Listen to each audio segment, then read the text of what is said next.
Okay, so before we start मैं कुछ चीज़ें बताना चाहूँगा, जैसे कि ये वाला वीडियो मैं गाइडेंस वीडियो की तरह नहीं बना रहा कि मैंने ये सब किया था तो तुम्हें भी ये सब करना चाहिए। सो वैसे तरीके से नहीं बना रहा मैं ऐसा वीडियो पहले कभी नहीं बनाया जिसमें मैं 11th से लेकर 12th तक के पूरे जर्नी को मैं अपना कवर करूँगा कि मैंने टोटली क्या क्या किया था, कहाँ से पढ़े थे एंड क्या क्या चीज़ें की थी।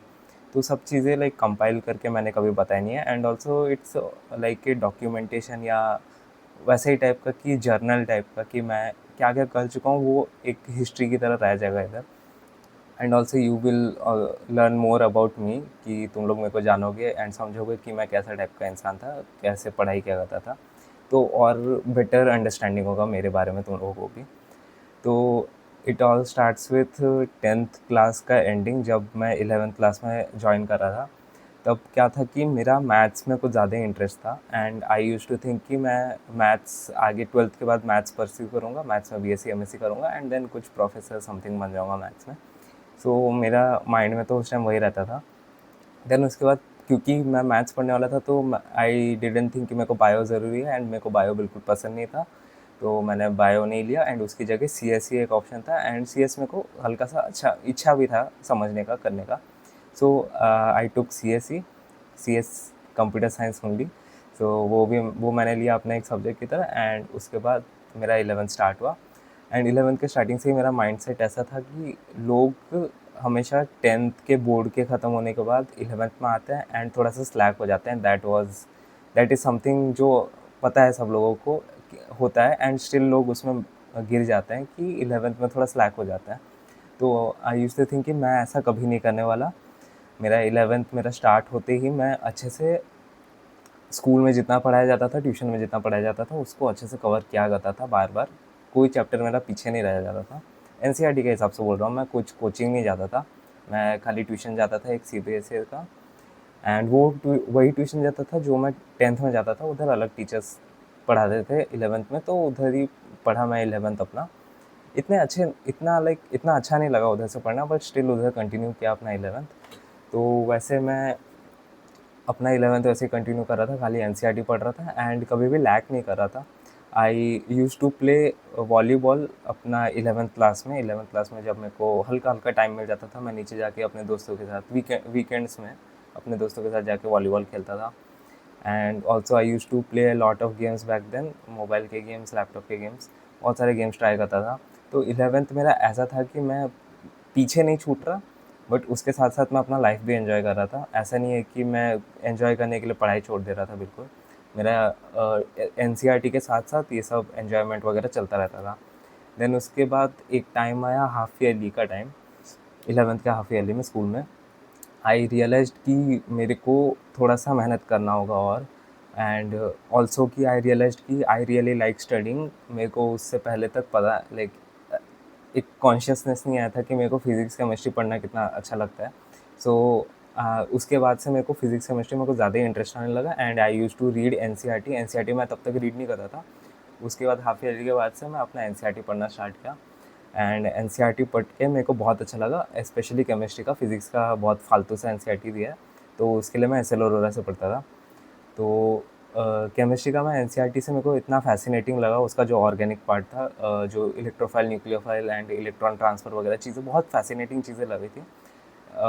स्पेशली बैक देन जब 11th में मेरे को नया नया ऑर्गेनिक था, मेरे को कुछ चीज़ें बहुत अच्छे से समझ आती थी, कुछ चीज़ें समझ ही नहीं आती थी। तब लाइक थोड़ा कन्फ्यूजिंग सा सिचुएशन था। तो कुछ कुछ चीज़ें तो मैं समझ लेता था, जैसे इलेक्ट्रोफाइल वगैरह चीज़ें, बट रिएक्शन मैकेनिज्म वगैरह स्टिल मेरे थोड़ा दिमाग से ऊपर ज़्यादा था। एंड इसलिए आई यूज़ टू लाइक रट्टा मार लेता था उसको बस। सो 11th में मेरा ऑर्गेनिक ऐसे ही गया था कि मैं उसको याद, मतलब समझने की जगह मैं उसको रट्टा मार लेता था, एंड कुछ कुछ चीज़ें समझ लेता था जो बेसिक कॉन्सेप्ट थे। तो केमिस्ट्री तो बहुत अच्छा लगता था पढ़ने के लिए। मैथ्स मेरा ऑल टाइम फेवरेट था, हमेशा से 10th से ही फेवरेट था, एंड 11th में तो 11th में जैसे चैप्टर्स आए उसमें लाइक और बेटर होता गया। For example sequence, series, complex numbers, वो सब चीज़ें बहुत अच्छी लगती थी, and I used to do them. Specially जब कैलकुलस आया, उसमें डेरिवेटिव्स जो आए थे, वो चीज़ मैं 10th में पढ़ चुका था ऑलरेडी, क्योंकि जैसा मैंने कहा कि मेरे को मैथ्स में कुछ ज़्यादा ही इंटरेस्ट था, तो मैं 10th में ही 11th की थोड़ी थोड़ी चीज़ें पढ़ लिया था खुद से इंटरेस्ट देके। अलग से टाइम निकाल के मैं उसको पढ़ा करता था। तो मेरे को डेरिवेटिव्स और इंटीग्रल्स भी थोड़ा थोड़ा आता था अच्छे तरीके से, कि थोड़ा सा आगे के लेवल का आता था, एंड उसके बेसिक कॉन्सेप्ट्स वगैरह सब कुछ पता थे। तो लिमिट्स डेरिवेटिव्स है, मेरा बहुत मैथ्स में इंटरेस्ट हो गया था और भी ज़्यादा बढ़ गया था। बट उसी टाइम में जब लाइक सी एस जो चल रहा था उसमें हमारा for loop and while loop चल रहा था, तब मेरे को ऐसा लाइक रियलाइज़ होने लगा कि मैं अपना सी एस में कितना ज़्यादा टाइम दे रहा हूँ। क्योंकि जब इफ़ एल्स स्टेटमेंट मेरे को पढ़ाए नहीं गए थे हमको स्कूल में, तो मैं खुद से ऑनलाइन रिसर्च करके अपना खुद का एक कैलकुलेटर बनाया था फर्स्ट टाइम में, जब हमें स्कूल में इफ़ एल्स तक भी पढ़ाया नहीं गया था। मैं ऑनलाइन रिसर्च करके सब कुछ सीख के एक कैलकुलेटर बनाया था, एंड देन जब थोड़ा टाइम उसके बाद बीत गया तब मेरे को रियलाइज़ हुआ कि मेरे को सी एस में कितना इंटरेस्ट है, कितना मज़ा आ रहा है सी एस करने में, कोडिंग स्टफ करने में, चीज़ें बनाने में एंड चीज़ें टेस्ट करने में। तो बहुत मज़ा आ रहा था तब उस टाइम। तो इसीलिए मेरा धीरे धीरे धीरे करके मैथ्स के साथ साथ इंटरेस्ट सी एस में भी गया, कि अब मेरे पास लाइक चॉइस है कि मैं या तो मैथ्स प्रोफेसर बनूंगा जाके, या फिर एक सॉफ्टवेयर इंजीनियर बनूंगा। तो हाँ, तो अब मेरे पास एक चॉइस आ गया था कि मैं या तो सॉफ्टवेयर इंजीनियर बनूं या फिर एक मैथ्स का कुछ लाइन पकड़ूं। तो उस चॉइस के साथ मैं लगा रहा, एंड उसको मैं लेके कंटिन्यू किया कि या तो मैं नाइजर आइजर दूंगा एंड उसके साथ मैथ्स में जाऊंगा, या फिर मैं जेई दूंगा एंड उसके साथ कंप्यूटर साइंस में जाऊंगा। तो उस टाइम तक मेरा कुछ फिक्स नहीं था, and I also didn't like know about all the like आइजर तो मैं अभी बोल दे रहा हूँ, बट मेरे को उस टाइम पता नहीं था, एंड मेरे को बस लगता था कि मैथ्स में मैं कुछ तो एमएससी बीएससी करूँगा। तो फिर उसके बाद धीरे धीरे नॉलेज आई, क्योंकि मैं एंट्रेंसेस पे उस टाइम फोकस नहीं रहता था, मेरे को पता नहीं था ज़्यादा एंट्रेंसेस के बारे में, बस जेई के बारे में एक पता था, जेई और नीट का कुछ होता है। देन उसके बाद ट्वेल्थ स्टार्ट हुआ, 11th ख़त्म हुआ, 11th बहुत अच्छे से ख़त्म हुआ। 11th के एंडिंग तक मैं बिल्कुल भी जेई रिलेटेड कुछ नहीं पढ़ा था, बस मैं अपना एनसीईआरटी पढ़ता था, एंड मेरा 11th ख़त्म हुआ अच्छे मार्क्स से, 95.2% में 11th मैंने अपना कंप्लीट किया। देन उसके बाद 12th आता है। 12th में भी मेरे को रियलाइज़ नहीं होता कि मैं कितना लेट कर रहा हूँ अपना जेई का प्रिपरेशन में, एंड मेरे को लाइक पता ही नहीं था कि स्टार्ट कब करना है। For like if I were to tell कि मेरे को समर वेकेशन के आसपास थोड़ा सा रियलाइज़ होने लगा कि मेरे को जेई के लिए भी पढ़ाई करनी है, एंड मेरे दोस्त आसपास बहुत कोचिंग वगैरह जा रहे हैं, एलन जा रहे हैं, पीडब्ल्यू जा रहे हैं। तो वैसे सब में पीयर प्रेशर में आके मेरे को भी लाइक बहुत एंग्जाइटी होने लगी कि मैं कब स्टार्ट करूँगा अपना पढ़ाई वगैरह। तो मैंने लाइक क्योंकि मेरे को कुछ रोड मैप या फिर गाइडेंस कुछ पता नहीं थी, यूट्यूब में भी मैं नहीं देखता था। तुम लोग तो बहुत ये हो लकी हो कि तुम लोग अगर 12th के स्टार्टिंग से या 11th के स्टार्टिंग से ऐसे सब सर्च कर रहे हो, यूट्यूब में देख रहे हो चीज़ें, तो already you are ahead of many people. तो मैं मेरे पास ज़्यादा गाइडेंस नहीं थी इस चीज़ को लेके, तो मैं अपना सबसे पहला स्टार्टिंग ही पीवाईक्यू का बुक खरीद के किया, जो कि आई डोंट थिंक कि it was a good investment. 1.3 thousand का पड़ा। सो इतना अच्छा इन्वेस्टमेंट नहीं था, मैं उसको यूज़ भी नहीं किया ज़्यादा। वो बहुत टीडियस काम था, एक्सपीरियंस से बता रहा हूँ कि पीवाईक्यू बुक से करना इज़ वेरी टीडियस, उससे बार बार आंसर देखना वगैरह। तो मैं बीच बीच में बस उसको करता रहता था, ज़्यादा नहीं करता था, एंड इच्छा ही नहीं होता था। वो बुक इतना मोटा सा बुक था, उसको बुक थे 3 सब्जेक्ट के, तो उनको बार बार खोल के सेम पेज पे जाओ, उधर से क्वेश्चन देखो, आंसर नहीं मिला तो आंसर पीछे जाके देखो, उधर से समझो, देन उसको कंटिन्यू करो। वो बहुत टीडियस लगता था, तो I never use to do it. बहुत कम, मैंने 5-6 चैप्टर ही किए होंगे हर सब्जेक्ट में से। सो उतना मैंने किया था उन बुक से, एंड देन मैं छोड़ दिया उन बुक को। एक टाइम आया उसके बाद से मैं खाली एनसीईआरटी पे ही वापस फोकस करने लगा। And I by that time 12th जब स्टार्ट हुआ तब मैं एक नया ट्यूशन ज्वाइन कर लिया था। वो पुराना ट्यूशन क्योंकि मेरे को अच्छा नहीं लग रहा था, मेरे को लगा नहीं कि 12th में इससे कंटिन्यू कर पाऊँगा। तो मैंने वहाँ पर छोड़ के एक नया ट्यूशन, जो मेरा दोस्त एक बोला कि ये वाला यहाँ पर अच्छा पढ़ाता है, तो मैं उधर गया। उधर अपना सीबीएसई का कोचिंग किया। वहाँ पर बहुत अच्छे अच्छे टीचर्स थे, केमिस्ट्री, फिजिक्स और मैथ्स के। तो उधर से बहुत अच्छे से मैं अपना एनसीईआरटी लेवल का चीज़ें पढ़ा, एंड बहुत अच्छे से समझ भी आ रहा था।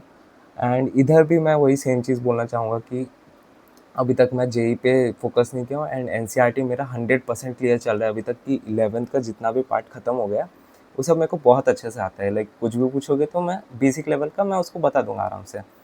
तो ऐसा कुछ मेरा बैकलॉग नहीं रह था, एंड एनसीईआरटी में 100% क्लियर करके चल रहा था।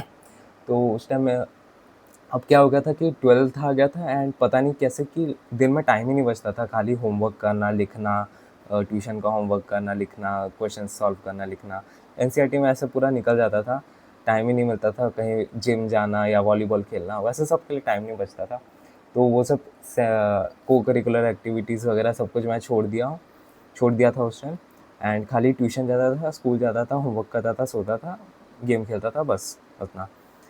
देन ऐसे ही नॉर्मली पूरा चलता गया। खाली मेरा एनसीईआरटी क्लियर होता गया। मैं स्टिल जेई के लिए प्रिपेयर करना स्टार्ट नहीं किया था।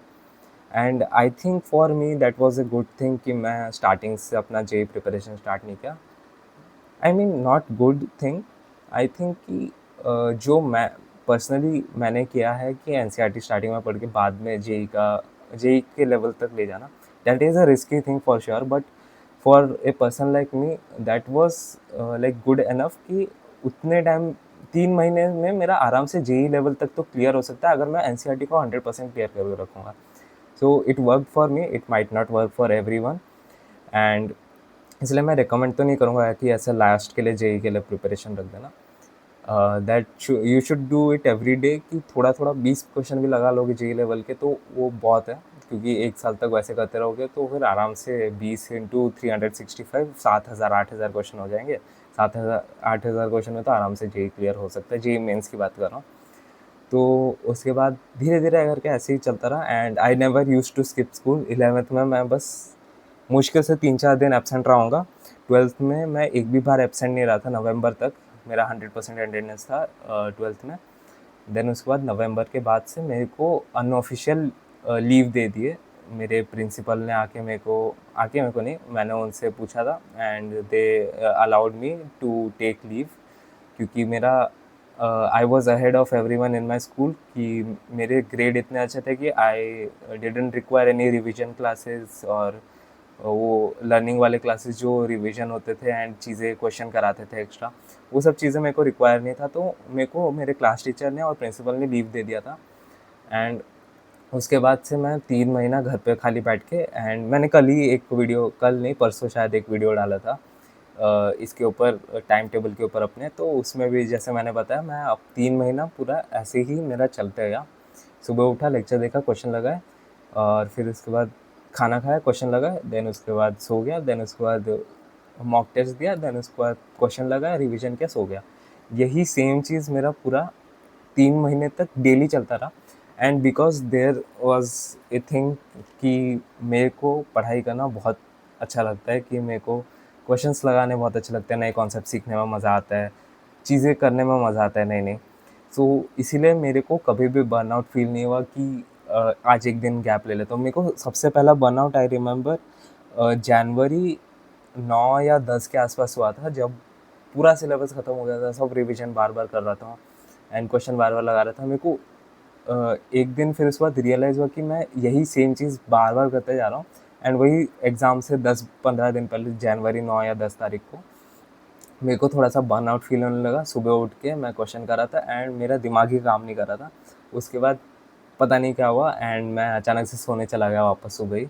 एंड फिर उसके बाद उठा 11-12 बजे। उसके बाद भी पूरा दिन अनप्रोडक्टिव रहा हुआ था, बट उसके बाद से नॉर्मल हो गया। सो बर्नआउट मेरे को 3 महीने तक बिल्कुल नहीं हुआ था, बस एक बार वो एंडिंग के टाइम में हुआ था। तो इफ़ तुम लोगों को होता है तो तुम अपने हिसाब से मैनेज करोगे। मेरे को नहीं होता था तो that was a benefit for me, but अगर तुम लोगों को होता है तो तुम लोगों को उसको मैनेज करना सीखना होगा कि तुम लोग अपने आप को रिलीफ कैसे कराओगे, रिफ़्रेश कैसे कराओगे। सो मेरा अपना 3 महीना ऐसे ही निकला। देन उसके बाद जेई फर्स्ट वाला जेई हुआ and I was very scared of the result, क्योंकि मैंने यूट्यूब में देखा था। यूट्यूब में जो सॉल्विंग सेशंस होते हैं ना पेपर के, तो उसमें मैंने देखा था, उससे उसके हिसाब से मेरे मैथ्स में 3 सिले मिस्टेक थे, फिजिक्स में 2 सिले मिस्टेक थे, 5 क्वेश्चन मेरे गलत थे and I was expecting 240 around marks. तो 5 क्वेश्चन गलत हो जाने से वो आराम से ड्रॉप होके 215 के आसपास पहुंच जाएगा। And 215 is not enough to score 99.5 and above percentile उस वाले शिफ्ट के हिसाब से था। तो 99.5 से ऊपर ही लाना था मेरा टारगेट था, क्योंकि आज 14-15 लाख बच्चों में से अगर अच्छा रैंक चाहिए तो 99.5 रैंक से अबव चाहिए था। तो I was very scared, but finally जब रिज़ल्ट आया तो पता चला कि मेरा सिर्फ एक ही सिली मिस्टेक था एंड बाकी सारे क्वेश्चन सही थे। एंड एक क्वेश्चन तो इवन ड्रॉप हो गया था, तो टोटल बन के 234 हुआ था। एंड 234 बहुत अच्छा मार्क्स था, उसके हिसाब से मेरे को 99.88 परसेंटाइल मिल गए। एंड उसके बाद से मैंने डिसाइड किया, क्योंकि उससे पहले से ही मैं सोचता था कि मैं जब अपना कॉलेज जाऊँगा तो कॉलेज जाने के बाद मैं अपना एक चैनल खोलूँगा, उसमें अपना स्टोरी डॉक्यूमेंट करूँगा, उसमें अपना जर्नल टाइप बनाऊँगा कि पास्ट में मेरे साथ क्या क्या हुआ एंड फ्यूचर में क्या क्या हो रहा है। तो मैंने सोच के रखा था कि ये मैं कॉलेज में जाके करूँगा। बट उसके बाद से पता नहीं अचानक से इच्छा होने लगा कि मैं अभी से ही स्टार्ट कर लेता हूँ एंड कॉलेज में इसको कंटिन्यू कर पाऊँगा, क्योंकि कॉलेज में मे भी टाइम ना मिले इसको स्टार्ट करने का। So I think that was a good decision by me कि मैंने ये बहुत जल्दी स्टार्ट किया। फरवरी 6 तारीख को मैंने अपना फर्स्ट वीडियो डाला था and that didn't do well. उसका मेरा लाइक आई गेस 3 दिन में बस वही 7-8 व्यूज़ आए थे 3 दिन में। एंड उसके बाद मैंने 5-6 दिन बाद एक और वीडियो डाला एंड उसमें मेरा फर्स्ट कमेंट आया था सेकंड वीडियो में, जो बोल रहा था कि डॉक्यूमेंट योर जर्नी कि तुमने कैसे अपना 99.88 परसेंटाइल कैसे लाए, उसको बनाओ। उसका मेरे को याद है, उसका प्रोफाइल पिक्चर में एक बाइक था वाइट कलर का एंड वो एक ही कमेंट आया था। तो उसके रिक्वेस्ट पे मैंने अपना थर्ड वीडियो बनाया था, जो कि है how to get 99.88 percentile in 3 months. And most probably जितने भी लोग ये वीडियो देख रहे हैं वो शायद से इस चैनल पे उसी वीडियो से डायरेक्ट हुए हैं, क्योंकि उस पर ऑलमोस्ट 3.6 लाख व्यूज़ है अभी। And that is like crazy, उसने बहुत ज़्यादा बूम किया था। कुछ 3-4 दिन के अंदर ही 50,000 व्यूज़ हो गए थे। सो that was also luck and also thumbnail and title and my story. So बहुत सारे फैक्टर्स मिला के ये बूम हुआ था and I am really happy कि मैंने जल्दी से स्टार्ट किया अपना channel. And also I don't regret कि मैंने अपना चैनल स्टार्ट किया जिसकी वजह से मेरा एडवांस नहीं हुआ। ऐसा कुछ नहीं है, एडवांस मेरा इसलिए नहीं हुआ क्योंकि मेरा उतना प्रिपरेशन नहीं था। इवन तो मेरे मॉक्स में उतने मार्क्स आ जाते थे, बट लाइक 150-160 मार्क्स तो आ जाते थे मॉक्स में। बट फाइनल एग्ज़ाम में मेरे हिसाब से क्वेश्चंस नहीं आए थे, जो जैसे टाइप के क्वेश्चन मैंने प्रैक्टिस किए थे, जैसे टाइप के मैंने स्किप किए थे, वैसे टाइप के क्वेश्चन ज़्यादा देखने को मिले थे मेरे को एडवांस के पेपर में। तो वही है कि ऐसा कुछ ब्लेम करने को नहीं है कि मेरा यूट्यूब की वजह से कम हुआ है। मैं ब्लेम भी करता नहीं हूँ, क्योंकि इस चीज़ की वजह से कम नहीं हुआ है। I know that and I know कि मैं जितना भी मेहनत करता, मेरा मैक्स टू मैक्स वही 150 वगैरह आता, जिससे 5,000-6,000 रैंक आता। एंड उस उतने में मैं किसी आईआईटी में जाने का प्रेफर नहीं करता मेरे लिए पर्सनली। तो I would rather go to NIT Warangal with CSC. तो इसलिए I don't regret anything about not going to IIT etcetera. So hopefully बस इतना ही जर्नी था एंड उसके बाद अब फ्यूचर में और भी जर्नी है। एनआईटी वारंगल जाऊंगा, उधर वीडियोस बनाऊंगा, उधर तुम लोगों से हो सके तो पॉडकास्ट वगैरह भी करूँगा, तुम लोग के साथ लाइव स्ट्रीम ज़्यादा करूँगा एंड लाइक बातें ज़्यादा करूँगा एंड होपफुली ये सब अच्छे से चलता रहे। तो पूरा जर्नी के लिए तो बस इतना ही था। एंड ऑल्सो NITW का नाम मेरे चैनल में लिखने को बहुत सारे लोग कमेंट में बोल रहे हैं। वो मैं अभी तक लिखा नहीं हूँ, क्योंकि मेरा प्री रजिस्ट्रेशन का ये जो फ़ीस होता है वो भी नहीं भरा है, फिजिकल रजिस्ट्रेशन भी नहीं हुआ है। तो कुछ ऑफिशियली तो कुछ ऐसा नहीं हुआ है कि जिससे मैं NIT वारंगल से हूँ। जब मैं पहली बार NIT वारंगल जाऊँगा उसके बाद से मैं अपना चैनल पे लगा दूँगा नाम, NITW करके ब्रैकेट में लिख दूँगा। तो बस इतना ही था मेरा पूरा जर्नी फ्रॉम 11th से लेकर 12th तक। आई गेस 20 मिनट होने वाले हैं टोटल।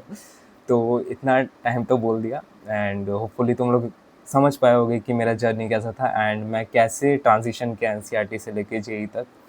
एंड बस इतना ही था एंड मिलते हैं नेक्स्ट वीडियो में। बाय। ऑल द बेस्ट वैसे जो भी एग्ज़ाम है तुम लोगों का बाद में।